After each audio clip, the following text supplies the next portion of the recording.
Bismillahirrahmanirrahim. Assalamu alaikum. My name is Ahmed Nadeem and I'm your teacher for statistics. Students, आपको पता है last lecture में हमने statistical inference को start किया था. हमने कुछ बेसिक टर्म्स को अंडरस्टैंड किया था.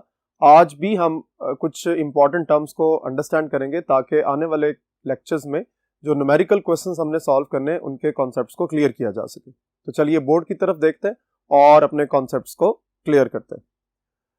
आज का जो टॉपिक है वो है एरर्स ऑफ इन्फ्रेंस के मुतालिक. यानी इन्फ्रेंस जब आप टेस्टिंग ऑफ हाइपोथेसिस करते हैं तो उसमें इन्फ्रेंस ऑब्वियसली ड्रॉ करते हैं.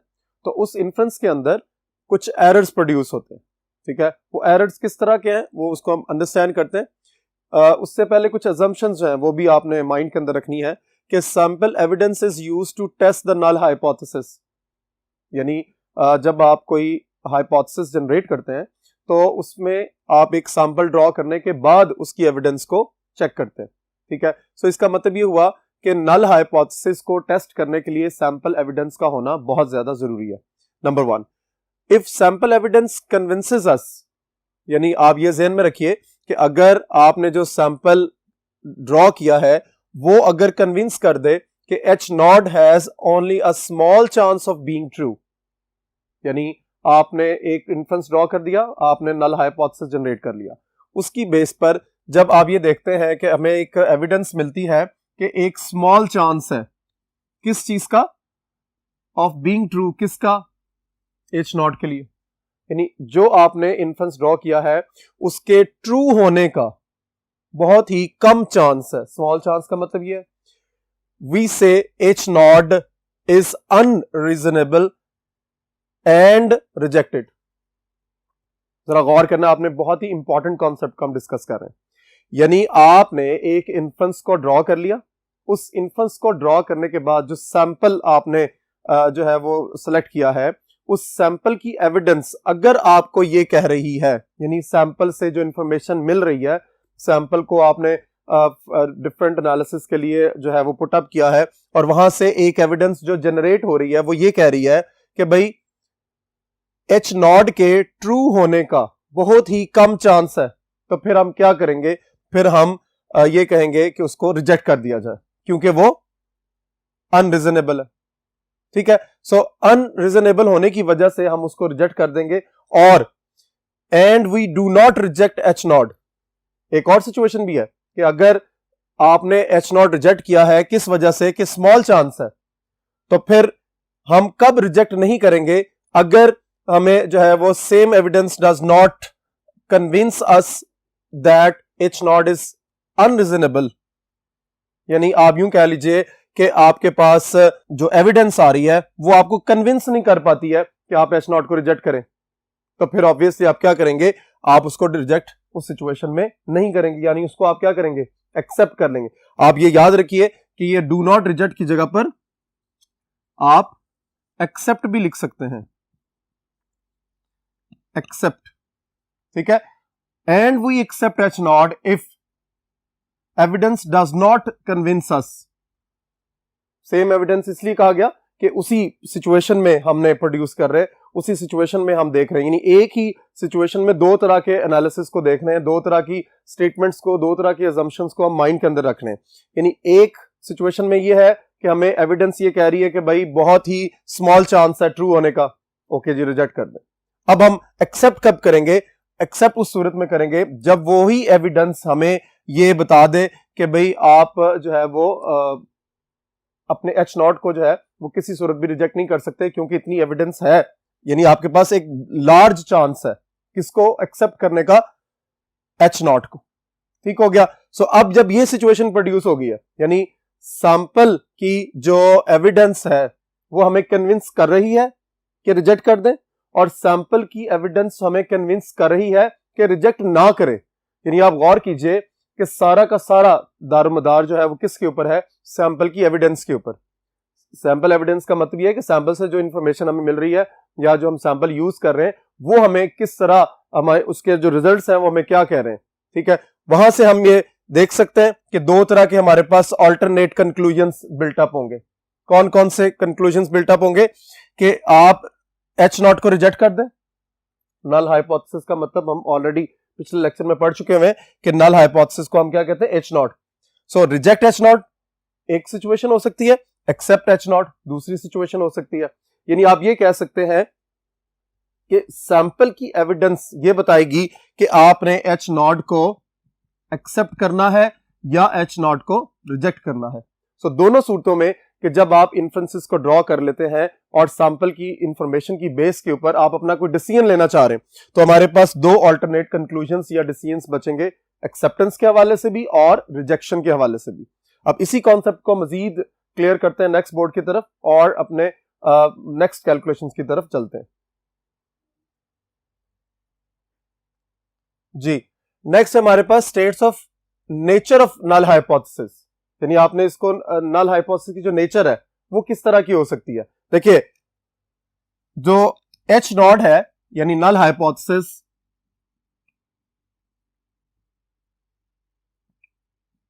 मे बी ट्रू और H naught may be false.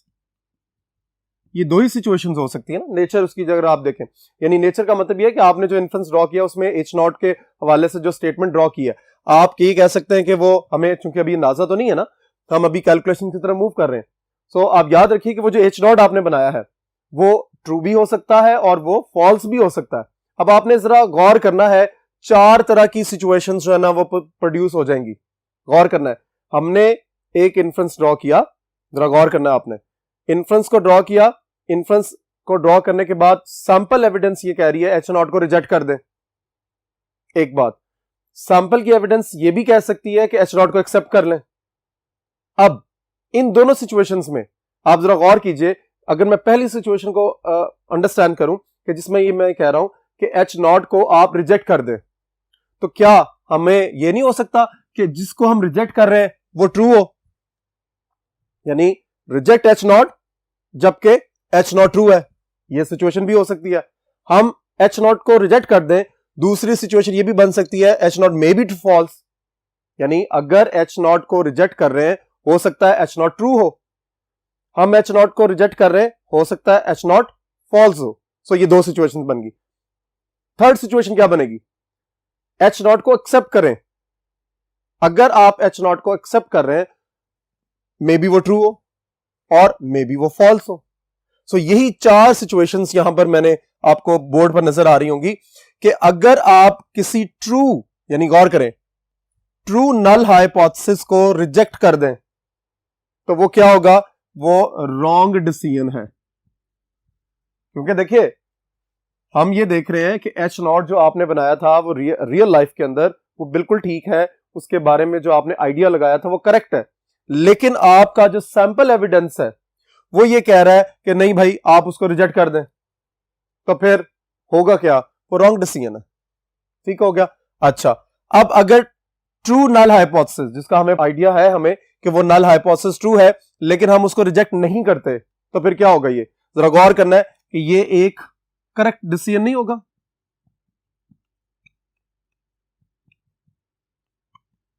Correct decision की तरफ हम मूव कर जाएंगे अगर हम एक ट्रू नल हाइपोथेसिस को रिजेक्ट ना करें, या दूसरे लफ्जों में हम नॉट रिजेक्ट को एक्सेप्टेंस के पोर्शन में भी लिखते हैं, एक्सेप्ट कर ले। ठीक है, ये रिजेक्ट और नॉट रिजेक्ट का जो है ना वो लिंक है, इसलिए हमने यहां पे एक्सेप्ट नहीं लिखा हुआ ताकि आपको याद रहे ये सिचुएशन किस तरह जनरेट होनी है। So true null hypothesis reject हो जाए, wrong decision. True null hypothesis accept हो जाए, करेक्ट डिसीजन। इसी तरह अगर एक नल हाइपोथेसिस फॉल्स है अकॉर्डिंग टू दिस नेचर के हवाले से हम भी बात कर रहे हैं कि अगर एक फॉल्स नल हाइपोथेसिस रिजेक्ट हो जाए, यानी एक्चुअली वो गलत था और उसको हमने रिजेक्ट भी कर दिया, यानी जो सैंपल की एविडेंस है वो ये कह रही है कि भाई आप उस नल हाइपोथेसिस को रिजेक्ट कर दें, कौन से, जो कि फॉल्स है, तो ऑब्वियसली ये एक करेक्ट डिसीजन है। ठीक हो गया। सो आगे चलिए कि फॉल्स नल हाइपोथेसिस है लेकिन आप उसको रिजेक्ट नहीं कर रहे, यानी आप उसको एक्सेप्ट कर रहे हैं। गौर कीजिएगा मेरी बात को कि सीक्वेंस अगर आप माइंड के अंदर रखेंगे तो ये जो इतनी ज्यादा डिटेल्स आपके माइंड के अंदर घूम रही, आपको किसी किस्म का कंफ्यूजन बिल्टअप नहीं करेंगी। ठीक है, एक छोटे से पैराग्राफ के अंदर इसको माइंड के अंदर रखें। सैंपल एविडेंस ये कह रहा है कि आप अपने नल हाइपोथेसिस को रिजेक्ट कर दें, सैंपल एविडेंस ये कह रहा है कि अपने नल हाइपोथेसिस को एक्सेप्ट कर लें। अब इनकी रिजेक्शन फर्ज कर लें, अगर रिजेक्शन है तो सिचुएशन क्या हो सकती है? सिचुएशन ये दोनों हो सकती है कि हम एक ऐसे नल हाइपोथेसिस को रिजेक्ट कर रहे हैं कि जो कि सही है, तो वो हमारा रॉन्ग डिसीजन है। हम एक ऐसे नल हाइपोथेसिस को एक्सेप्ट कर रहे हैं जो कि फॉल्स है, दिस वन, यानी फॉल्स नल हाइपोथेसिस को एक्सेप्ट करना भी एक रॉन्ग डिसीजन है, जो कि आपको याद रखना है, रॉन्ग डिसीजन। सो ये दो आप यूं कह लीजिए कि अभी जो हमने टॉपिक स्टार्ट किया था, एरर ऑफ इन्फ्रेंस। सो हमारे पास रियल लाइफ में दो तरह के एरर्स प्रोड्यूस होंगे, this one and this one, जिसको मैंने स्टार लगाया। क्या कि एक नल हाइपोथेसिस ट्रू है, आप उसको रिजेक्ट कर दें, एक नल हाइपोथेसिस फॉल्स है और आप उसको क्या करें? एक्सेप्ट कर लें। सो ये दोनों ही रॉन्ग डिसीजंस हैं।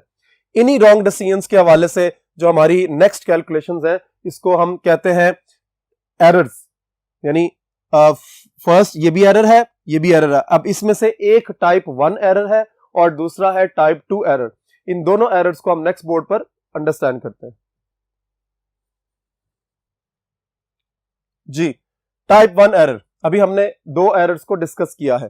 टाइप 1 एरर क्या है? Reject H naught if H naught is actually true.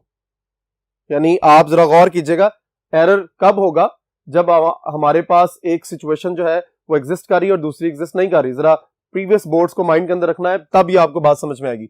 H not को रिजेक्ट करें अगर एच नॉट ट्रू है, तो ये टाइप 1 एरर है। ठीक है, इस टाइप 1 एरर को हम डिनोट करते हैं अल्फा के साथ। याद रखना, ये आपने बहुत इंपॉर्टेंट कॉन्सेप्ट है कि जब भी टाइप 1 एरर की बात होगी, we will talk about alpha, या जब अल्फा की बात होगी तो इसका मतलब है हम टाइप 1 एरर की बात करें, because alpha is the probability of type 1 error. और वो कैसे आप कैलकुलेट करेंगे? Probability of rejecting H not given that H naught is true. यानी आपको पता है कि एच नॉट ट्रू है, लेकिन आप उसको रिजेक्ट कर दें, इस पर्टिकुलर सिचुएशन की जो कंडीशनल प्रोबेबिलिटी आप कैलकुलेट करेंगे, इस प्रोबेबिलिटी का नाम है अल्फा, और इस अल्फा को हम क्या कहेंगे? Type 1 error. सो दो तरह के एरर थे, एक है टाइप 1 एरर और दूसरा है टाइप 2 एरर। ठीक है, अब जरा डिफरेंस आपने माइंड के अंदर रखना है। क्या कि टाइप 2 एरर क्या है? Accept H naught if H1 is actually true. जरा गौर कीजिए, अगर H1 ट्रू है तो क्या फिर फॉल्स कौन सा है? फिर इसका मतलब ये हुआ कि यहां पे हम ये लिख सकते हैं, अगर मैं इस स्टेटमेंट की जगह पर, ये जरा गौर से देखिएगा ब्लॉक को, इस स्टेटमेंट की जगह पर मैं ये लिख दूं, H naught is actually false. Error है ना ये भी, कि एक्सेप्ट कर ले एच नॉट को जब एच नॉट जो है वो फॉल्स है। तो एच नॉट अगर फॉल्स है तो इसका मतलब है H1 ट्रू है। सो आप दोनों में से कोई एक स्टेटमेंट याद रख सकते हैं। क्या कि टाइप 2 एरर कब लिखेंगे? जब आप एक्सेप्ट करें एच नॉट, कब? जब वो फॉल्स है, या एक्सेप्ट करें H naught if H1 is actually true. So difference को माइंड के अंदर रखना है, क्योंकि हम दो तरह के हाइपोथेसिस जनरेट करते हैं, एक एच नॉट जिसको नल हाइपोथेसिस कहते हैं और दूसरा है H1 जिसको अल्टरनेट हाइपोथेसिस कहते हैं। और हमने लास्ट लेक्चर में यह भी डिस्कस किया था कि जो H1 है वो आपका रिसर्च हाइपोथेसिस है और उसको हम ऑपोजिट एज नल हाइपोथेसिस लिखते हैं। अगर नल हाइपोथेसिस लेस देन और इक्वल्स टू में शो हो रहा है तो इसका मतलब है अल्टरनेट हाइपोथेसिस ग्रेटर देन में शो होगा। सो यही उसकी नेचर के हवाले से हमने लास्ट लेक्चर में डिस्कस किया था। इसीलिए यहां पर H1 का रेफरेंस भी दिया गया कि अगर H नॉट फॉल्स है तो इसका रिवर्स क्या होगा? H1 जो है वो ट्रू है। अगर H नॉट ट्रू है तो इसका मतलब है H1 फॉल्स होगा। सो उसका रिवर्स कंसिडर हो रहा है। सो अब आपने याद रखना है डिफरेंस को। टाइप 1 एरर क्या है कि आप H नॉट को रिजेक्ट करते हैं under the condition that H not is true, और टाइप 2 एरर क्या है? आप H नॉट को एक्सेप्ट करते हैं under the condition that H not is false. So यही चीज जो है यहां पर हमने प्रोबेबिलिटी की शक्ल में भी लिखी हुई है, और वो क्या है कि हम बीटा से डिनोट करते हैं टाइप 2 एरर को। सो यहां पर एक और सेंटेंस याद रखने वाला है कि अगर कहीं पर बीटा की बात हो रही है so we will talk about type 2 error, या कहीं पर टाइप 2 एरर की बात हो रही है तो इसका मतलब है we are talking about beta. So alpha का मतलब टाइप 1 एरर और बीटा का मतलब type 2 error. So type 2 error क्या है कि probability of accepting H naught when H1 is true. ठीक है, इसकी जगह पर आप H नॉट इज फॉल्स भी लिख सकते हैं। ठीक हो गया। सो डिफरेंस को याद रखना है। अब दो इंपॉर्टेंट और भी टर्म्स हैं रिगार्डिंग टाइप 1 एरर। वो क्या है? Level of significance. ये जो अल्फा है इसको हम लेवल ऑफ सिग्निफिकेंस भी कहते हैं। इसका मतलब है कि आगे टेस्टिंग प्रोसीजर्स में अगर कहीं पर लेवल ऑफ सिग्निफिकेंस की बात हो रही है देन आपको माइंड के अंदर यह चीज रखनी है कि हमने उसको अल्फा के अगेंस्ट पुट अप करना है। सो ये छोटी छोटी टर्म्स आगे न्यूमेरिकल क्वेश्चंस में इस्तेमाल होंगी, आपने बहुत अच्छे तरीके से इसको क्लियर रखना है। So alpha probability of type 1 error number 1, and alpha is also level of significance. अब जरा गौर करें कि अगर अल्फा जो है वो लेवल ऑफ सिग्निफिकेंस है तो लेवल ऑफ कॉन्फिडेंस क्या होगा? लास्ट हमने कॉन्फिडेंस इंटरवल पढ़ा था, उसमें कुछ जो स्टूडेंट्स रेगुलर पढ़ते हैं उनको याद आ रहा होगा कि लेवल ऑफ कॉन्फिडेंस के हवाले से हमने पढ़ा था दिस इज 1 माइनस अल्फा। गौर कीजिए, यानी अल्फा अगर लेवल ऑफ सिग्निफिकेंस है तो लेवल ऑफ कॉन्फिडेंस क्या होगा? क्योंकि अल्फा एरर को भी रिप्रेजेंट कर रहा है। माइंड इट वेरी क्लियरली कि alpha is the probability of error, और वो कौन सा एरर है? वो है टाइप 1 एरर।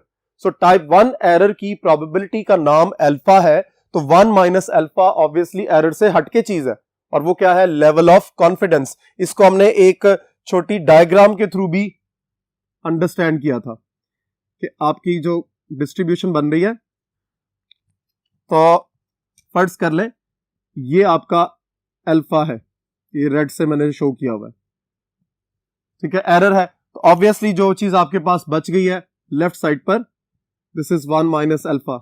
ये पूरा एरिया अंडर द कर्व 1 होता है, 1 में से अल्फा को माइनस कर देंगे तो आपके पास जो लेफ्ट साइड पर एरिया बचेगा दिस इज कॉन्फिडेंस इंटरवल, और इसी कॉन्फिडेंस इंटरवल को हमने लेवल ऑफ कॉन्फिडेंस के नाम से याद किया था लास्ट चैप्टर के अंदर। सो बी केयरफुल, टाइप 1 एरर और टाइप 2 एरर का डिफरेंस आपके माइंड के अंदर होना चाहिए। अल्फा का मतलब टाइप 1 एरर है और बीटा का मतलब टाइप 2 एरर। प्रोबेबिलिटी साथ लगाना जरूरी है, यानी probability of type 1 error is alpha, probability of type 2 error is beta. वापस बोर्ड नंबर 1 की तरफ चलते हैं और इसके मजीद कॉन्सेप्ट्स को अंडरस्टैंड करते हैं।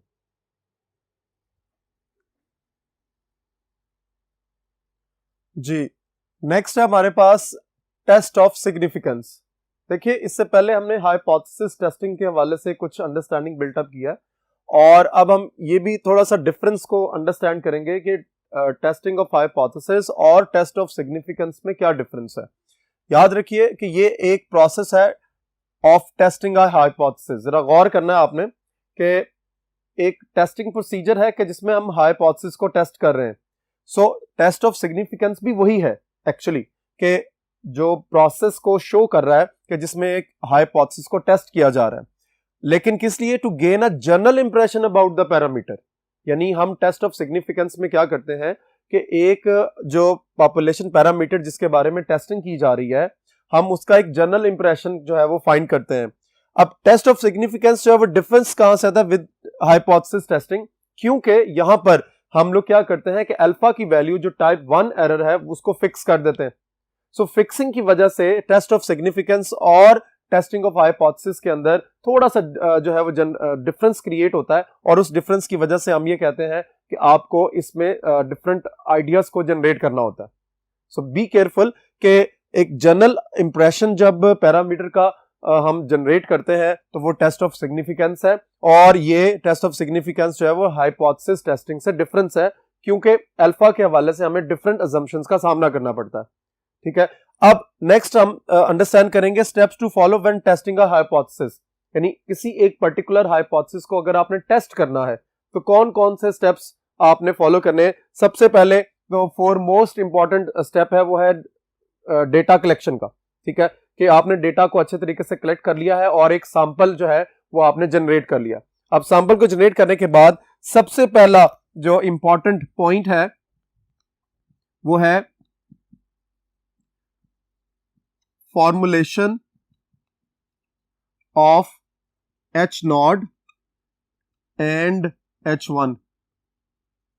वेरी इंपॉर्टेंट, आपको ये बताना है कि नल हाइपोथेसिस क्या है, और फिर जब नल हाइपोथेसिस जनरेट हो जाएगा तो उसके अगेंस्ट H1 यानी अल्टरनेट हाइपोथेसिस की वैल्यू क्या है, या अल्टरनेट हाइपोथेसिस की नेचर क्या है।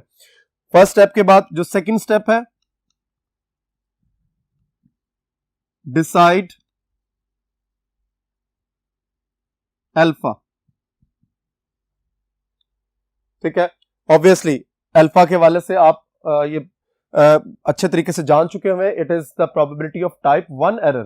ठीक है, सो टाइप 1 एरर के हवाले से आपको ये भी डिसाइड करना है उसको आपने कितने परसेंट पे रखना है। आमतौर पर ये वैल्यू जो है वो 5% भी हो सकती है, ठीक है, 6% भी हो सकती है, 8% भी हो सकती है, 10% भी हो सकती है, और 1% कभी कभी हम इसको जनरेट कर लेते हैं। ठीक है, ये मैंने टेंटेटिव वैल्यूज लिखी है। इसके अलावा भी अकॉर्डिंग टू द सिचुएशन जो भी सैंपल की ऑब्जर्वेशंस हैं या सैंपल की जो एविडेंसेस है उसकी बेस पर हम कोई भी अल्फा की वैल्यू रख सकते हैं, उसको फिक्स कर सकते हैं। नंबर 3 पर जो इंपॉर्टेंट स्टेप है वो है डिसाइड टेस्ट स्टैटिस्टिक। अब ये भी आप लोगों को पता है कि टेस्ट स्टैटिस्टिक क्या चीज है, एक फॉर्मूला है। अब वो जो फॉर्मूला है वो कौन सा हो सकता है कि हमने टेस्ट स्टैटिस्टिक Z का यूज करना है, हमने T का यूज करना है, हमने F का यूज करना है, या हमने काई स्क्वायर यूज करना है। अकॉर्डिंग टू द सिचुएशन हम सिचुएशन के मुताबिक जो है इन चारों में से कोई एक टेस्ट स्टैटिस्टिक या एक फॉर्मूला यूज करेंगे ताकि हम अपने जो हाइपोथेसिस है उसको टेस्ट कर सकें। नेक्स्ट बोर्ड की तरफ चलते हैं और इन 3 स्टेप्स के बाद जो नेक्स्ट स्टेप्स है उनको अंडरस्टैंड करते हैं। जी, 3 स्टेप्स हमने अंडरस्टैंड कर लिए। First one, formulation of H0 and H1, second one is deciding about the alpha, and third one is deciding about the test statistic. Now the fourth one is the calculations, यानी जब हम testing hypothesis कर रहे हैं तो आपने formula या जो टेस्ट स्टैटिस्टिक लिख लिया है उसके मुतालिक आपने कुछ कैलकुलेशन परफॉर्म करनी है ताकि आपके पास कैलकुलेटेड वैल्यू आ सके। और उसके बाद 5th स्टेप जो है वो है क्रिटिकल रीजन।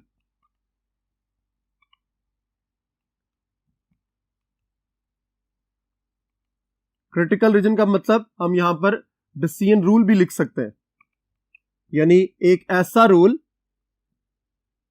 कि जिसके तहत आपने ये फैसला करना है कि आप H0 को रिजेक्ट किस कंडीशन पे करेंगे। ठीक है, आमतौर पर जब हम लिखते हैं डिसीजन रूल को या क्रिटिकल रीजन को, हम यहां से स्टार्ट करते हैं, reject H0 if Z T, और जो भी आपके पास टेस्ट स्टैटिस्टिक आपने इस्तेमाल किया उसके हवाले से हम एक क्रिटिकल वैल्यू को डिफाइन करते हैं और उस क्रिटिकल वैल्यू को हम इस कैलकुलेटेड वैल्यू के साथ कंपैरिजन के बाद हम ये फैसला करते हैं कि हम H0 को रिजेक्ट करेंगे या एक्सेप्ट करेंगे। सो यही एक्सेप्टेंस और रिजेक्शन जो है वो लास्ट स्टेप के अंदर जाकर इन्वॉल्व होती है, and that is conclusion. Very important, finally ये कंक्लूजन जो है इस पूरे प्रोसेस का यूं कह लीजिए कि सेंट्रल पॉइंट है, या यूं कह लीजिए कि फोकस पॉइंट है कि कंक्लूजन के बगैर हमें यह पता नहीं चल सकेगा कि जो हाइपोथेसिस बनाया है उसके जो नेचर है उसके मुताबिक पैरामीटर के हवाले से हमने क्या फैसला किया है। सो बी केयरफुल कि जब आप क्रिटिकल रीजन या डिसीजन रूल के मुताबिक ये देख लें कि हमारा H0 रिजेक्ट हो रहा है या एक्सेप्ट हो रहा है, उसके बारे में सेंटेंस जो फैसला है वो आपने इस 6 स्टेप में करना है। ठीक है, फॉर्मूला लिखने के बाद जो टेस्ट स्टैटिस्टिक का फॉर्मूला है उसको लिखने के बाद आप उसकी कैलकुलेशंस करेंगे और इस कैलकुलेशन का कंपैरिजन 5th स्टेप के अंदर जो आपने डिसीजन रूल लिया है उसके मुताबिक इसका फैसला होगा, और जो भी फैसला ले उसकी फाइनल स्टेटमेंट जो है वो कंक्लूजन के अंदर आपने लिखना है। तो आज के लेक्चर के बाद आपने ये याद रखना है कि जब भी टेस्टिंग ऑफ हाइपोथेसिस होगी तो आपको 6 स्टेप्स को फॉलो करना पड़ेगा।